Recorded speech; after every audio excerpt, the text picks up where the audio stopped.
par une série d'amendements de suppression de l'article. Alors, nous allons les balayer pour voir s'ils sont défendus. Le 178, Madame Antoine. Pas défendu. Le 197, Madame Bonnivard. Défendu. Il n'est pas co-signataire. Il n'est pas co-signataire. Oui, il est défendu, Madame la Présidente, pour l'amendement de Madame Bonnivard, le 197. Je n'ai pas vu, autant pour moi. 197, pardon. Ensuite, nous avons le 481. Il n'est pas défendu. Si, il est défendu. Non, le 481 de Madame Genevard est-il défendu? Vous n'êtes pas signataire, Monsieur Forestier. Non, je vous le garantis, vous n'êtes pas signataire et Madame Louwagie non plus. Monsieur Fasquelle l'était en revanche. Et voilà, c'est dommage, c'est ballot. 562, Monsieur Boucard, Madame Louwagie peut-être. Oui, mais merci Madame la Présidente. Je veux bien, j'ai un certain nombre d'amendements qui suivent également. Je pense que ça mérite peut-être une discussion générale sur ce sujet. C'est une vraie question au regard de cet article 9. J'entends bien la motivation qui est décrite, notamment dans le cadre d'une volonté d'harmonisation au regard de seuils européens. Je voudrais également rappeler que certains pays aujourd'hui reviennent en arrière et engagent une démarche d'abaissement des seuils d'audit. C'est le cas de l'Italie, c'est le cas de la Suède, pour prendre en compte un certain nombre de points quant à la sécurité des comptes et notamment également pour lutter contre les fraudes. L'Italie elle-même étant intervenue ou intervenant vers un abaissement des seuils d'audit pour limiter les fraudes et diminuer les fraudes. Voilà, donc c'est vrai qu'il y a des points à évoquer. Je voudrais, ça serait intéressant, Monsieur le Ministre, que vous puissiez nous donner quelques indications par rapport au rapport de Combourg qui a été présenté, qui fait état de 38 propositions. Savoir combien de propositions entendez-vous retenir au travers ce rapport. Je pense que c'est important que vous puissiez nous le dire. Je voudrais également signaler que au niveau de la profession des commissaires aux comptes, c'est un enjeu important, puisque sur environ 200 000 mandats, 153 000 sont concernés. C'est donc un impact très très important.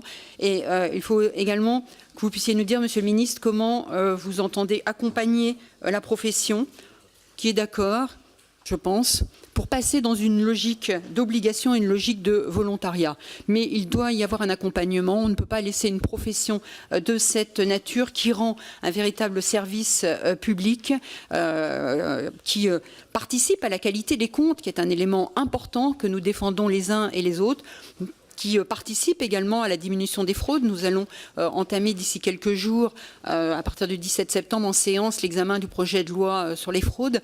Et là également, il y a un vrai impact. Donc je pense qu'il faut que vous puissiez nous dire, nous donner quelques éléments donc, au regard de ces différents points. Merci Madame Louwagie. Comme vous l'avez vu, j'ai laissé un peu plus de temps. Je suggère que compte tenu de l'importance du sujet et des amendements et de l'article 9, nous prenions quelques instants pour échanger assez librement sur le sujet. Dans le cadre de ces amendements de suppression, Madame Louwagie s'est exprimée. Peut-être que Monsieur Quatennens peut dire un mot comme ça permet à tout le monde de s'exprimer et de donner son point de vue, tout en défendant son amendement. Monsieur Dharréville aussi, et nous entendrons le ministre ensuite. Donc Monsieur Quatennens, dans le cadre de votre amendement de suppression, le 1395, vous avez la parole. Je vous remercie, Madame la Présidente. Nous sommes pour notre part favorables à cette obligation de certification des comptes pour les petites entreprises que, par cet article, vous désirez supprimer. Vous dites effectivement, et vous appuyant sur certaines études, notamment celle de l'IGF de mars 2018, que cette certification aurait peu d'effets bénéfiques pour les petites entreprises. Or, il y a effectivement d'autres spécialistes, d'autres économistes, je pense par exemple à Jean Tirole, prix Nobel d'économie, qui porte un autre diagnostic que vous quant à l'utilité de cette certification des comptes pour les petites entreprises.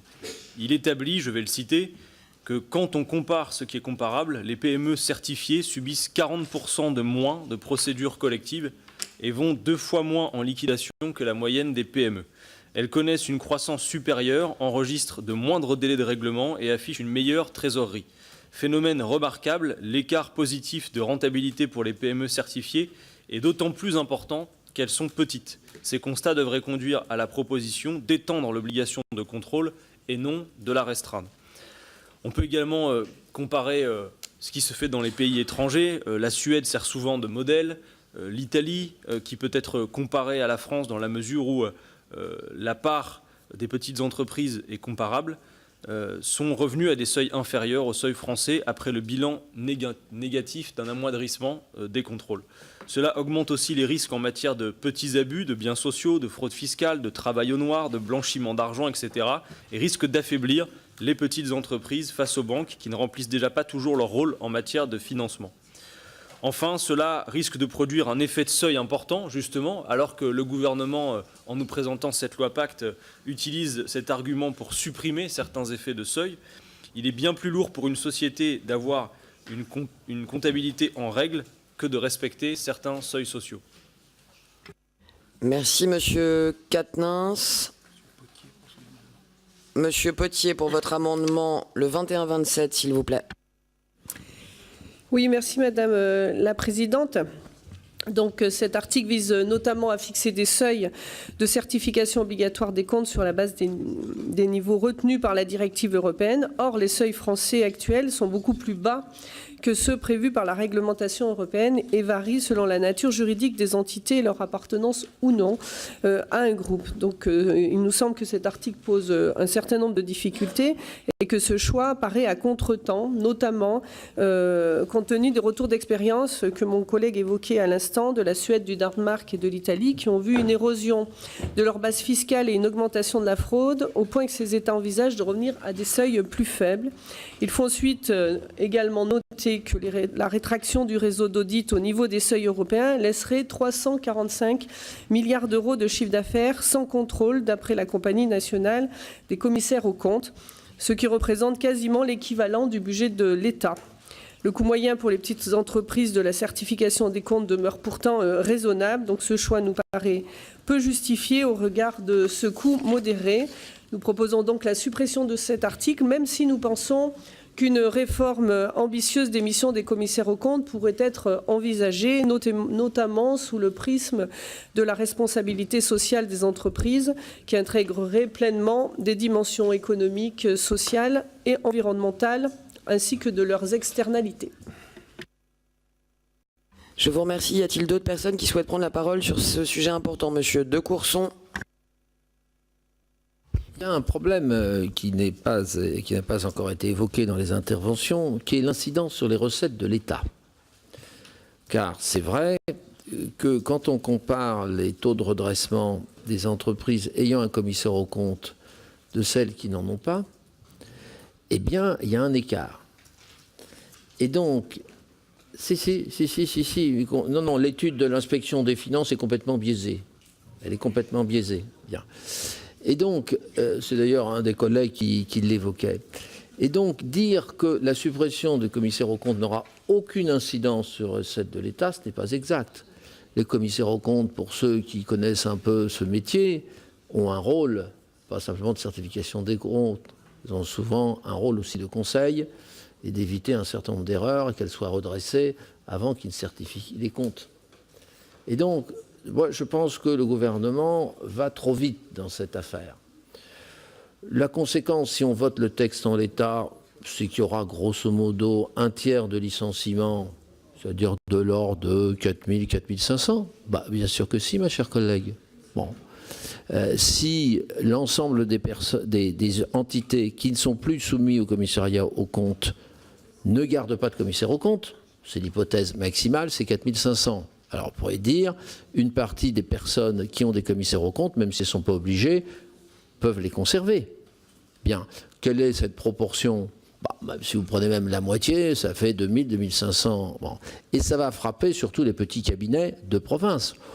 Les grands cabinets des grandes villes, je vais vous dire, ça leur est complètement indifférent. Ils ont une clientèle qui est bien au-delà de ces seuils. Donc, pour eux, c'est sans incidence. Donc, c'est un peu tout cela. Donc qu'on réduise un peu les plafonds par rapport à l'écart qui existe entre les seuils français et le seuil européen, on peut en discuter. Mais brutalement, ramener tout ça brutalement au seuil européen, je pense que c'est une erreur. Voilà. Madame Motin. Merci Madame la Présidente. Sur ce problème des commissaires aux comptes, très clairement, je pense qu'ils ont tous reconnu avoir loupé une étape, avoir loupé l'étape de leur modernisation et de l'adaptation nécessaire de leurs prestations à des entreprises françaises qui sont effectivement majoritairement des TPE-PME et auxquelles ils ont toujours proposer finalement une offre extrêmement basée sur leurs obligations légales, quelle que soit la taille de l'entreprise, et sans vraiment s'adapter. Aujourd'hui, cette proposition dans le texte de pacte leur permet justement, et leur a permis depuis plusieurs mois, de réfléchir à leur profession, à l'avenir de ce qu'ils pouvaient proposer aux entreprises, et donc de faire également des propositions que nous pourrons étudier un peu plus tard dans cet article. Ce qui est important, je crois aussi, c'est de ne pas agiter toujours le spectre de l'emploi, puisque, je le rappelle, plus de 80% des commissaires aux comptes aujourd'hui sont également experts comptables et donc ont la possibilité de rebondir dans des activités professionnelles et non pas de licencier tout d'un coup des centaines de personnes. Je souhaiterais quand même qu'on garde la mesure, tout en saluant par contre le travail qu'ils ont fait ces derniers mois pour accompagner une nécessaire mutation de leur profession et de l'accompagnement qu'ils donnent aux entreprises. Merci Madame Motin. Monsieur Daréville, vous avez la parole. Oui, merci Madame la Présidente. Pour poursuivre le débat par rapport à ce qui vient d'être dit, je pense qu'on ne peut pas dire qu'il n'y aura pas d'impact sur l'emploi de ces mesures, puisqu'il y a un travail réel qui est aujourd'hui effectué par un certain nombre d'employés de ces cabinets de commissaires aux comptes. Et donc ce travail réel n'existant plus, de façon mécanique, évidemment, il y a un certain nombre de risques qui pèsent sur l'emploi. Mais au-delà de ça, je voudrais dire que cette mesure a de quoi inquiéter, parce que le rôle joué par les commissaires aux comptes, et notamment auprès des entreprises de taille modeste, eh bien, c'est un rôle d'accompagnement, c'est un rôle utile pour sécuriser, pour fiabiliser notre économie, c'est un rôle utile pour garantir sa bonne santé, c'est un rôle utile à la fois pour les entreprises elles-mêmes, mais aussi pour l'ensemble de la société, pour la qualité des échanges, etc. Et donc, nous ne comprenons pas pourquoi, au prétexte de, une fois de plus, simplifier un certain nombre de règles, on se passe d'un rôle essentiel qui permet de garantir la fiabilité, la sincérité d'un certain nombre d'opérations et de lutter contre aussi un certain nombre d'initiatives qui se mènent un peu partout, on le sait, de fraude, face auxquelles il faut se donner des moyens. Et donc, la présence de commissaires aux comptes était plutôt un atout en la matière, en l'état actuel des choses. Merci Monsieur Daréville. On a une vision assez panoramique des points de vue sur ce sujet. Je suggère que nous écoutions le ministre qui va nous répondre sur l'ensemble de ces prises de parole. Merci Madame la Présidente. Dans le fond, c'est toujours le même débat, un beau débat que nous avons. C'est qu'est-ce que nous voulons pour l'économie française? Moi, je veux des PME qui créent des emplois. Et vous ne créerez pas d'emplois dans les PME. Et nous en resterons à la situation qui est la même depuis 30 ans. Si vous n'allégez pas les charges qui pèsent sur les PME. Contraintes réglementaires, charges financières. Et le texte de loi, on lui a reproché parfois sa complexité. Et moi j'assume cette complexité, un environnement économique est complexe. Il revient à lever un à un ces obstacles à la croissance de nos PME. Vous êtes tous des élus locaux. Vous voyez bien que nos PME sont trop fragiles. Vous voyez bien qu'elles ne sont pas assez profitables. Donc qu'elles n'investissent pas assez, qu'elles ne se digitalisent pas, que leurs produits ne sont pas au niveau de la compétition mondiale et que nous perdons du terrain. Les chiffres sont sans appel. Nous avions, je reviens à ce chiffre qui me frappe, le même nombre d'entreprises de taille intermédiaire que l'Allemagne il y a 18 ans. Nous en avons aujourd'hui près de 3 fois moins. Nos PME n'ont pas grandi. Et ce n'est pas la faute des entrepreneurs. C'est que nous refusons, nous responsables politiques, d'adapter notre modèle économique. Sandra Motin l'a très bien dit. Les commissaires aux comptes eux-mêmes, j'ai eu des discussions très longues et très nombreuses avec eux, reconnaissent qu'il y avait une modernisation à faire et qu'ils n'ont pas fait cette modernisation. Qui est-ce qu'on fait payer? Les entrepreneurs et les PME. Ben, je suis désolé, ça ne peut pas continuer comme cela. La mesure que nous proposons, pour vous donner un seul chiffre, elle rend 700 millions d'euros aux PME. 700 millions d'euros qui sont payés aujourd'hui par les PME seront rendus aux PME. Et sans du tout remettre en cause la sécurité des comptes de ces PME, puisqu'il ne s'agit pas, je le précise à M. Quatennens, de supprimer, mais d'harmoniser les règles. Donc nous garderons bien entendu une certification des comptes, mais à un niveau qui sera plus élevé. Je voudrais ensuite, au-delà de cette philosophie globale, on peut avoir des désaccords là-dessus, mais moi j'assume et je revendique d'alléger, de simplifier la vie de nos entrepreneurs, et en particulier les petites et moyennes entreprises, pour qu'elles créent de l'emploi. C'est la philosophie fondamentale du texte. Je voudrais ensuite vous dire très exactement et de manière honnête quelle est la situation actuelle, qu'on comprenne bien de quoi nous parlons. D'abord, la situation est extraordinairement complexe. Et comme toujours en France, avec les meilleures intentions du monde, on a rajouté des règlements, des lois, des arrêtés, des précisions. Soi-disant pour faire le bonheur de tous, on a fait le malheur de chacun. Nous avons le système aujourd'hui le plus complexe au monde en matière de certification des comptes. Pour toutes les sociétés anonymes, sans condition de seuil, il y a une obligation de certification des comptes. Pour les sociétés à responsabilité limitée, les sociétés en non collectif et les sociétés en commandite simple, il y a une obligation de certification des comptes lorsque 2 des 3 seuils suivants sont atteints. Une taille de bilan supérieure à 1,55 million d'euros, un chiffre d'affaires hors taxe supérieur à 3,1 millions d'euros et un effectif de 50 personnes. Cette obligation de certification des comptes s'applique à toutes les sociétés par action simplifiées lorsque 2 des 3 seuils suivants sont atteints. Une taille de bilan supérieure à 1 million d'euros, un chiffre d'affaires hors taxe supérieur à 2 millions d'euros et un effectif de 20 personnes. Vous mesurez la complexité de notre législation. Enfin, je crois qu'à un moment donné, il faut prendre un tout petit peu de recul et regarder l'absurdité du système auquel nous sommes parvenus par empilement de décisions successives animées des meilleures intentions du monde. Et quand on regarde 30 ans plus tard, le résultat est sans appel: du chômage, des entreprises qui ne grandissent pas et une complexité invraisemblable. La directive européenne, elle stipule que sont soumis à obligation de certification des comptes toutes les entreprises qui ont un bilan supérieur à 4 millions d'euros, un chiffre d'affaires supérieur à 8 millions d'euros et un effectif de 50 personnes. Très souvent, dans le débat public, on entend dire que Bruxelles réglemente surtout sur la taille des poireaux, sur le calibre des navets, sur les chasses d'eau, sur... Parfois c'est vrai, et parfois c'est totalement faux. Et là, en l'espèce, c'est totalement faux. La complexité est du côté de la France, la simplicité est du côté de l'Europe.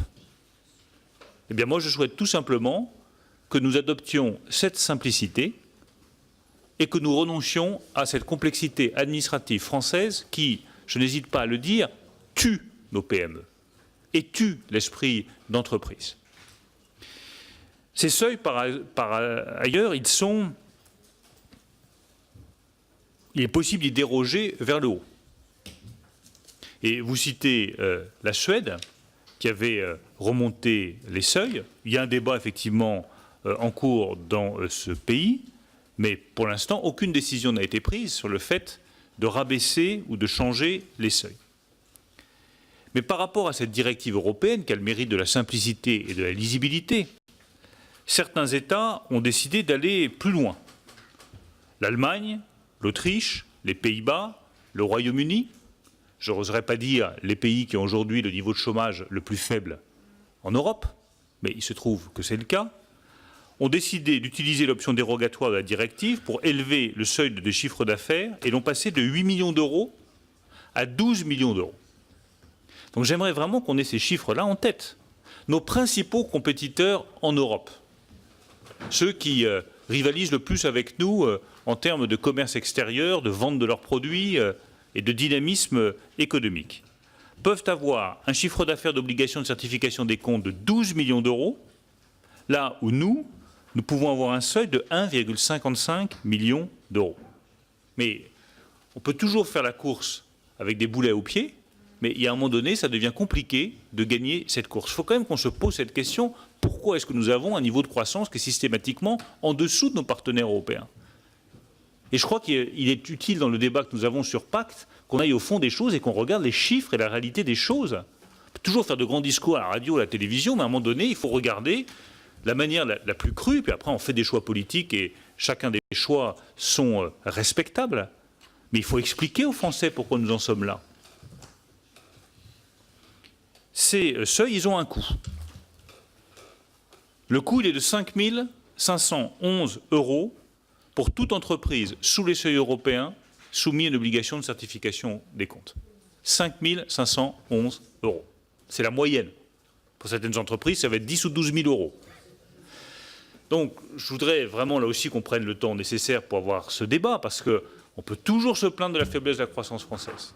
On peut toujours dire que nos PME ne sont pas assez compétitives, on peut toujours ressasser les mêmes discours, mais l'utilité du débat parlementaire que nous avons, c'est maintenant de regarder précisément les choses.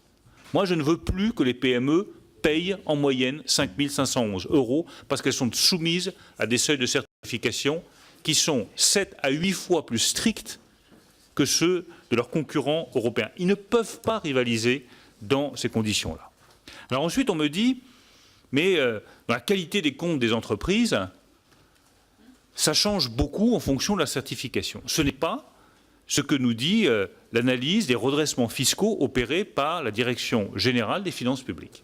Alors on peut contester la validité des examens de l'IGF, c'est ce qu'a fait Charles de Courson.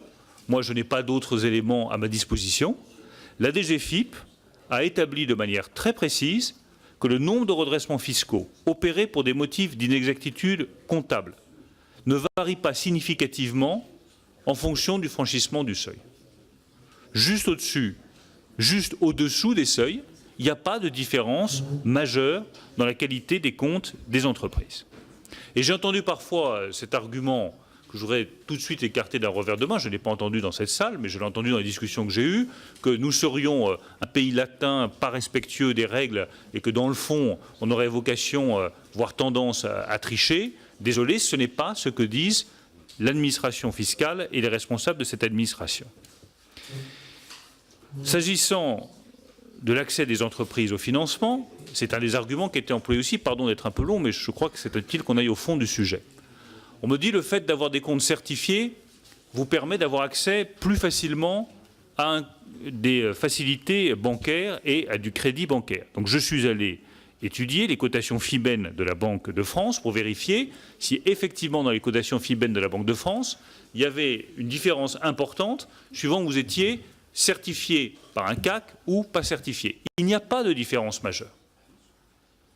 Donc dire qu'on a accès plus facilement au crédit bancaire quand on a une certification des comptes, je suis désolé, c'est contredit par les faits.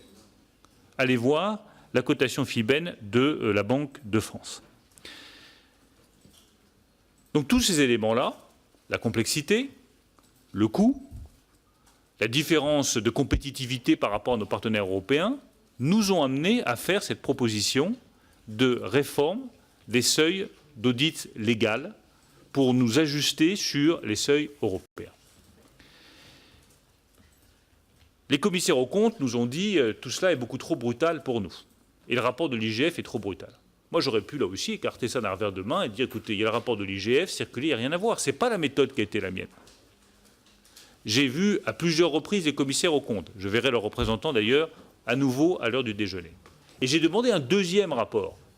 En disant, vous n'aimez pas le rapport de l'IGF, vous trouvez qu'il est trop technocratique, très bien, on va faire un nouveau rapport qui sera fait par les commissaires aux comptes eux-mêmes. Donc il y a eu un deuxième rapport. Et je pense que ça a été utile, parce que nous avons fait un certain nombre de propositions, et je conteste formellement le chiffre de 4 500 suppressions d'emplois, parce que peut-être que ça aurait été le cas si on n'avait pas fait d'ajustement, mais il vous est proposé dans ce texte toute une série d'ajustements qui répondent aux attentes et aux craintes des commissaires aux comptes.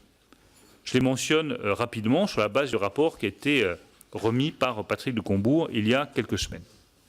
La première proposition, c'est la création d'une mission d'audit simplifiée pour les petites entreprises. Parce qu'une des craintes des commissaires aux comptes, notamment dans les territoires ruraux, c'est de dire nous, on va disparaître parce qu'avec le mandat de 6 ans, il va être trop lourd et les petites entreprises ne feront plus appel à nous. Nous avons accepté de définir un nouveau mandat dont la durée sera 2 fois moindre, 3 ans, avec des missions allégées, donc un coût allégé. On pourra revenir dans le détail de ces nouvelles missions. Mais je crois que la mission d'audit simplifiée, qui était une des demandes très fortes des commissaires aux comptes, nous la mettrons en place. Elle sera facultative, elle pourra rassurer beaucoup de petits entrepreneurs et elle est moins inaccessible que la mission actuelle qui est honnêtement trop lourde pour une PME. Ça, je pense que c'est une très bonne idée. Elle vient des commissaires aux comptes et nous la retiendrons. En deuxième lieu, il y avait une vraie interrogation des commissaires aux comptes sur les groupes. Nous avons accédé à leur demande en créant une mission d'audit sur les petits groupes, c'est-à-dire pour les groupes dont le chiffre d'affaires global dépasse 8 millions d'euros. C'est un petit groupe, mais qui comprend différentes entités. En troisième lieu, nous avons offert et nous allons offrir une passerelle pour que les titulaires du certificat d'aptitude aux fonctions de commissaire aux comptes puissent également s'inscrire à l'ordre des experts comptables et qu'il y ait davantage de fluidité entre les deux professions qui, très souvent, comme vous le savez, se regroupent. Au-delà de ces premières mesures, nous allons, et je vous le dis parce que pour le moment ça n'a pas encore été mis sur la place publique, proposer 4 séries de propositions complémentaires. La première, c'est de reconnaître le statut d'expert comptable en entreprise. Comme il existe des avocats d'entreprise, il y aura des experts comptables en entreprise. C'est un changement très important pour la profession, qui du coup ne reposera plus uniquement sur les cabinets, mais qui pourra également se développer dans l'entreprise. Ça augmentera le nombre d'experts comptables et ça leur offrira aussi une sécurité dans le fait d'être membre de l'entreprise. En deuxième lieu, nous allons ouvrir la possibilité de facturer des honoraires qui seront liés au succès des missions réalisées. Aujourd'hui, ça n'est pas le cas. Si vous avez, par exemple, une opération de fusion-acquisition qui a bien fonctionné, que les commissaires aux comptes ont joué un rôle dans la certification de cette mission, puisque nous élargirons aussi le périmètre des missions des commissaires aux comptes, ils pourront bénéficier d'honoraires liés au succès de ces missions. Ce n'est pas le cas aujourd'hui. En troisième lieu, nous reconnaîtrons la possibilité pour les experts comptables de gérer les créances et les paiements des dettes pour le compte de leurs clients. Et enfin, nous donnerons un mandat d'intervention auprès de l'administration fiscale pour les commissaires aux comptes. Donc voilà les mesures complémentaires que nous avons discutées avec la profession et dont je parlerai avec le président de l'Ordre d'ici quelques instants. Pardon d'avoir été long sur le sujet, mais je pense que l'enjeu est considérable et je crois profondément qu'il existe une voie qui permet à la fois d'alléger la charge qui pèse de manière indue sur nos PME et qui les empêche d'être compétitives par rapport à leurs grands voisins européens, tout en modernisant, c'est ce que disait Sandra Mottin tout à l'heure, tout en modernisant profondément la profession de commissaire aux comptes, en leur ouvrant de nouvelles perspectives, de nouvelles possibilités de certification et une vraie diversification de leur métier. Merci, Monsieur le Ministre, pour ces précisions précises, mais sur ce sujet important. Il y a d'autres demandes de prise de parole, notamment de Madame de la Rodière. Vous avez la parole. Oui, merci Madame la Présidente. En fait, je souhaitais m'exprimer parce que dans le bonheur qui fait notre fonction de député, c'est que même si on appartient à un groupe parlementaire, on n'est pas toujours d'accord avec l'expression de certains collègues. Et je voudrais soutenir en fait la position du gouvernement sur cet article 9 concernant les commissaires aux comptes. Pour moi, c'était un coût très important. J'avais une PME, c'était plus que ce que vous avez annoncé, c'était 7 000 €. Et j'aurais préféré consacrer ces 7 000 € à d'autres prestations de conseil que celles qui finalement m'avaient déjà été fournies par l'expert comptable, peu ou prou. Par exemple, j'aurais pu choisir de moderniser les processus à partir d'outils numériques. J'aurais pu souhaiter avoir du conseil en innovation. J'aurais pu améliorer le système informatique et beaucoup d'autres domaines avec ces ressources de 7 000 euros. Donc voilà, je voulais simplement prendre la parole pour dire que je soutenais cette disposition et engager aussi le gouvernement à continuer dans cette voie, de revenir sur certaines dispositions de surtransposition des directives européennes et surtout dans les nouvelles transpositions des directives de rester sur l'esprit européen. Et je l'invite à l'article 66 qui habilite le gouvernement à prendre une ordonnance pour promouvoir l'engagement à long terme des actionnaires, de surtout faire de même. Merci Madame de la Raudière. La parole est à Monsieur Potier. Et merci Monsieur le Ministre pour ces explications complètes et précises. Moi, un mot sur ce débat. Il a un siècle, hein, les commissaires aux comptes, ça a été introduit aux alentours du début du XXe siècle.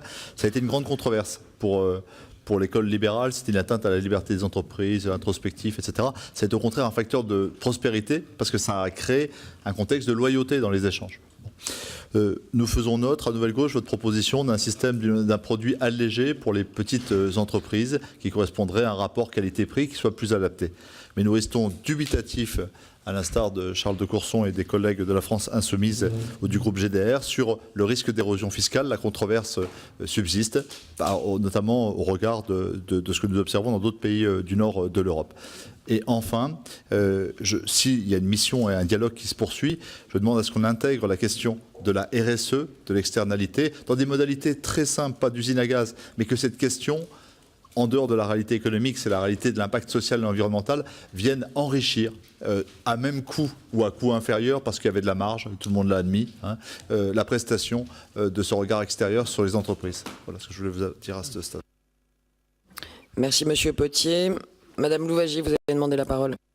Oui, merci Madame la Présidente. Je voudrais réagir sur deux arguments que vous avez donnés, Monsieur le Ministre. Un premier argument qui est d'alléger les charges, qui est d'améliorer la compétitivité des entreprises. Et sur ce point-là, on vous rejoint les uns et les autres.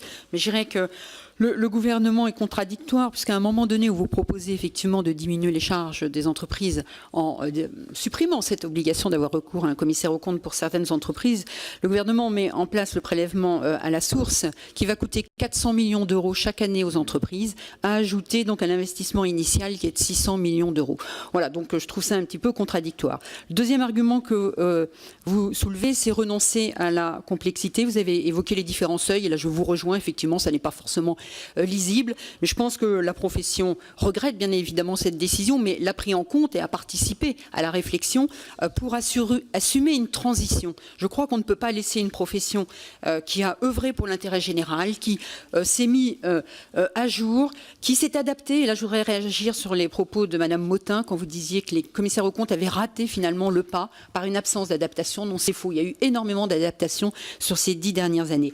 Donc, je pense qu'il est important qu'un certain nombre de propositions du rapport Cambourg soient retenues. Alors j'ai entendu les propositions quant à la mission de dite simplifiée, qui est une proposition effectivement défendue par la profession.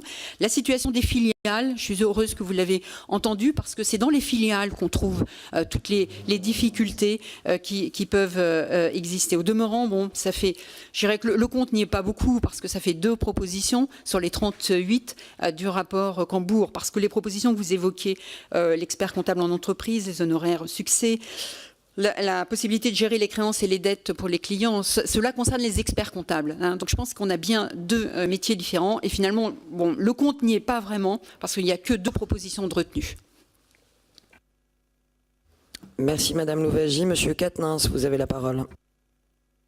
Oui, je vous remercie Madame la Présidente. Je dois vous remercier aussi Monsieur le Ministre, parce que la clarté de vos explications, tout à fait honnête, je dois le dire, met en perspective nos désaccords, qui sont des désaccords politiques, et vous avez raison de dire que ces désaccords sont aussi louables et on peut les mettre en perspective lors de notre discussion. Alors, si on résume un peu votre explication, et finalement c'est la trajectoire de votre politique depuis le début de ce quinquennat, vous pensez en effet que la clé de la réussite et la clé du succès de notre économie tient en la diminution des règles et la baisse des prélèvements, avec une toile de fond que vous ne remettez pas en cause, qui est la compétition, la concurrence libre et non faussée que l'on voit se poursuivre.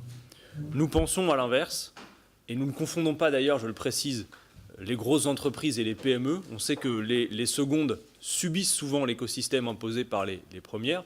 Je vais d'ailleurs vous dire quand même que c'était aussi la France Insoumise qui, pendant la campagne présidentielle, proposait la baisse de l'impôt sur les sociétés pour les PME. Donc c'est dire que nous avons aussi ce souci-là.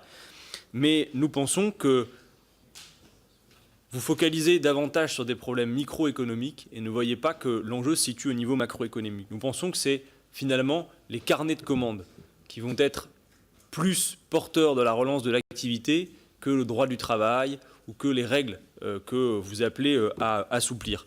Honnêtement, y compris sur la question des seuils qu'on abordera plus tard, je trouve que ce n'est pas sérieux de penser, Monsieur le Ministre, qu'une entreprise peut véritablement renoncer à grandir si elle en a les facultés économiques, si les carnets de commandes se remplissent, parce qu'il y aurait pour elle la nécessité d'offrir les conditions de déjeuner dans un local à ses salariés. Je ne pense pas qu'une entreprise dont les carnets de commandes sont pleins renoncerait à grossir parce qu'il lui faudrait établir un règlement intérieur. Je ne pense pas qu'une entreprise dont les carnets de commandes sont pleins renoncerait à grandir parce qu'il faudrait offrir un local syndical. Bon voilà, c'est-à-dire que je pense que le problème se situe à un autre niveau. Et je trouve aussi, et y compris dans notre discussion, que vous ne tirez pas non plus certaines conclusions, notamment celle qu'a posée Nicolas Hulot lors de sa démission. C'est que nous allons être mis au pied du mur d'une grande bifurcation. Et nous allons devoir, de toute façon, quel que soit notre désaccord politique, nous y atteler. Et je suis intimement convaincu que la trajectoire que vous poursuivez n'est pas compatible avec le défi écologique. Je suis même persuadé que ce défi nous permettrait de relancer l'activité sur d'autres bases, de faire autre chose que cette compétition. Je vais vous dire une chose, Monsieur le Ministre, cette compétition que vous nous appelez à gagner, en disant sans cesse qu'il faut que l'entreprise soit compétitive. Quand on voit comment elle se mène, quand on voit l'état de la non-harmonisation fiscale et sociale au niveau européen, la compétition est toujours gagnée, vous le savez, par le moins-disant social. L'Autriche, il y a quelques semaines, a voté la semaine de travail à 60 heures. Comment voulez-vous que nous soyons compétitifs? En réalité, c'est organisé de telle manière que, eh bien, il y a une harmonisation sociale par le bas qui se fait systématiquement. Je pense qu'on peut voir plus grand.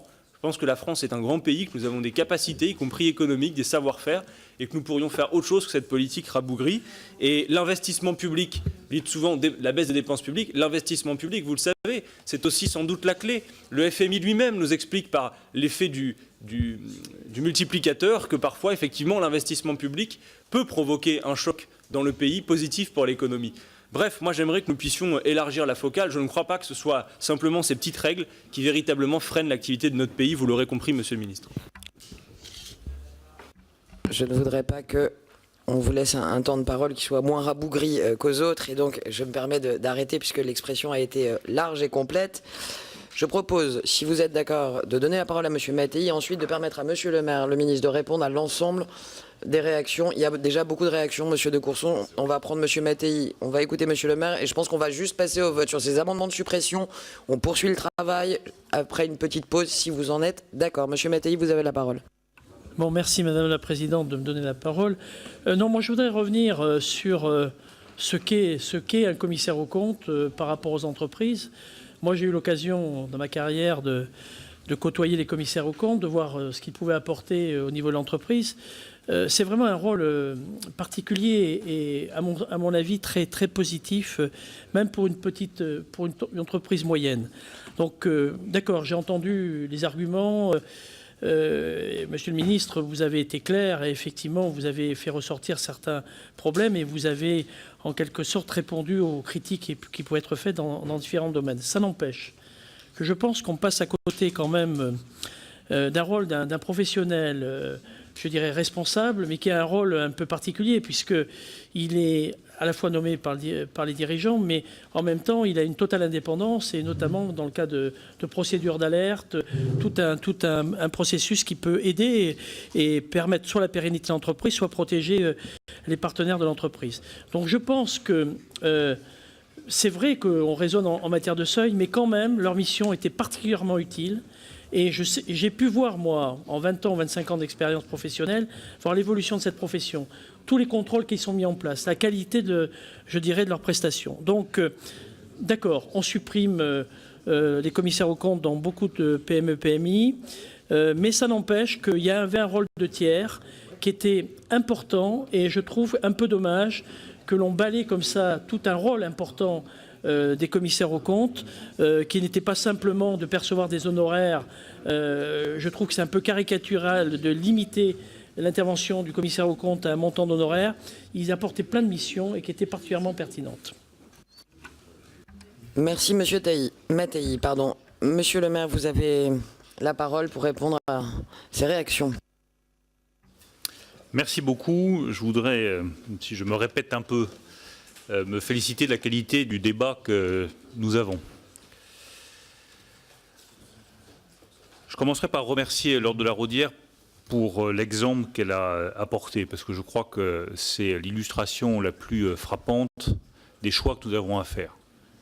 Oui, je préfère effectivement que les PME investissent 5 000, 6 000, 7 000 euros dans leur digitalisation, plutôt que dans une obligation à laquelle les autres entreprises européennes de même taille ne sont pas soumises. Je crois que l'exemple que vous avez donné lors de la Raudière est particulièrement convaincant.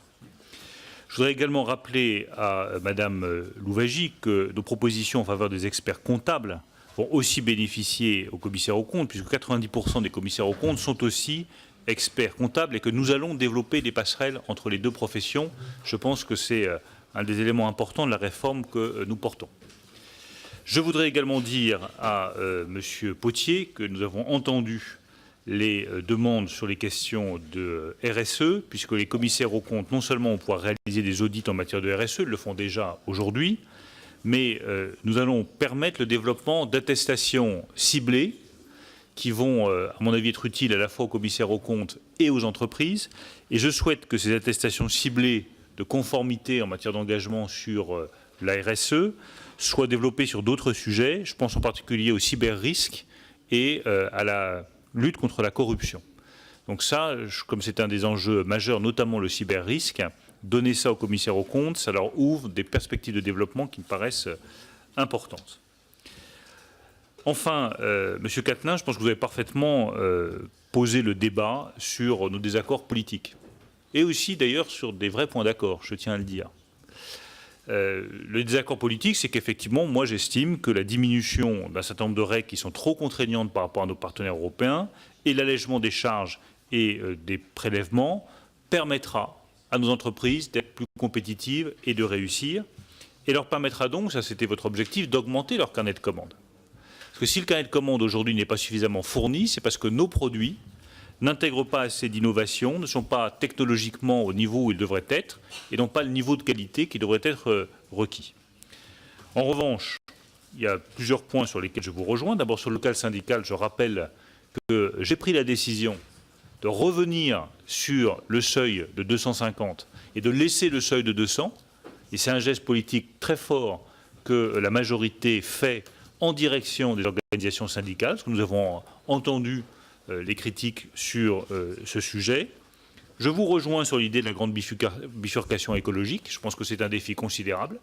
Et je suis convaincu que la France a tout intérêt à investir massivement sur la transition écologique et sur le renouvelable, en y mettant l'innovation et technologie nécessaires pour être à la pointe de cette transformation. Et oui, nous sommes face à une grande bifurcation.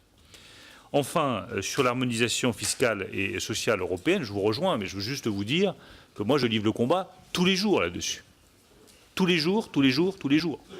Et je donne juste un exemple qui est celui de la taxation des GAFA. Ce soir, je serai obligé de partir pour Vienne pour justement continuer à me battre pour obtenir une juste taxation des géants du numérique. C'est vrai que là aussi, l'Europe, elle est face à une grande bifurcation. Soit elle continue à se soumettre à la Chine et aux États-Unis, soit elle affirme ses valeurs et son indépendance, mais à un moment donné, vous êtes face au mur et les citoyens en politique vous jugent par rapport à vos décisions. Et je le dirai avec autant de gravité à mes homologues ministres des Finances européens, dans 6 mois, les peuples européens vont nous juger. Et ils verront si nous acceptons de garder 14 points de taxation de moins pour Google, Amazon et Facebook que nos PME françaises, italiennes, allemandes ou espagnoles. Ils verront et ils jugeront. Ils verront si nous sommes capables de nous attaquer à un des grands problèmes économiques contemporains, qui est le caractère monopolistique de ces grandes entreprises, qui ont des niveaux de capitalisation qui sont supérieurs à celui de 90% de la richesse nationale des États de la planète, ou si nous ne sommes pas capables. Ils verront si on va vers du dumping social et fiscal, ou si on va vers de l'harmonisation. Moi, je me bats pour l'harmonisation. Nous avons trouvé un accord avec les Allemands sur l'harmonisation de l'impôt sur les sociétés, sur la base fiscale de cet impôt. Je pense que si on va vers le dumping fiscal et vers le moins-disant fiscal où on va arriver à 10, 12, 8% d'impôt sur les sociétés, nous en crèverons tous. Parce qu'il n'y aura plus de services publics, il n'y aura plus de financement des biens publics, il n'y aura plus de financement de l'innovation. Être compétitif ne veut pas dire renoncer au financement des biens communs. Donc c'est un débat qui effectivement est un débat politique important derrière Pacte. On a des points de désaccord, je pense qu'on a aussi des points d'entente possibles. Merci à nouveau, chers collègues, d'abord pour la qualité et le respect des règles. Merci, Monsieur le Ministre, pour l'extrême précision et le temps imparti aux réponses. Je vous suggère de passer au vote sur ces amendements de suppression afin que nous puissions ensuite prendre une petite pause et poursuivre les travaux avant 13 h. Je vais donc mettre au vote l'ensemble des amendements de suppression de l'article 7, ayant reçu un avis défavorable du ministre et du rapporteur, qui est pour la suppression, qui est contre. Les articles de suppression, les amendements de suppression ne sont pas adoptés. Il est 11 h 23, je vous donne rendez-vous dans 10 minutes